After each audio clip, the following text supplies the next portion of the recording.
Hey everyone, welcome back to the channel. In today's video, I'm going to show you how to fix your pixelated lines or how to get smooth lines in Gimp.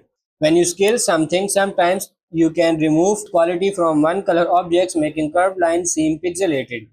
This is easily fixable. I'm going to show you how. If your project doesn't already have transparency, then right click and add an alpha channel in transparency so that you can erase to nothing. Now just need to alt click the layer or want what you need to fix, then move to channels to create a new layer and selecting choose from selection. This makes a mask of what you've just made. Remember to remove the selection by clicking outside the canvas with your wand or just outside the area of effect. Now you can use Gaussian blur so lines are smooth or blurring. Remember too much will remove quality, so just go until it's slightly blurry. Then navigate to levels under edit and move the sliders until the image is both smooth and it has much quality as you will need.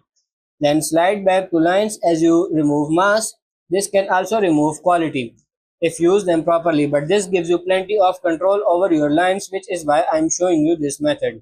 Finally, all click or want your new selection and navigate back to layers, new layer fill selection with a fill tool or brush tool.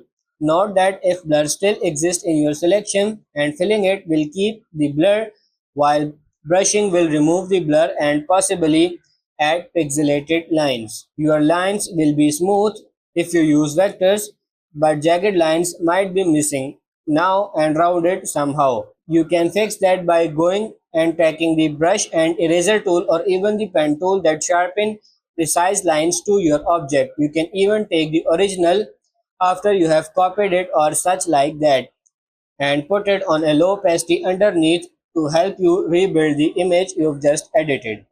So that's pretty much it for this video. That's how to get smooth lines in Gimp. I hope this video was helpful. If it is, like it and subscribe to the channel. Thank you.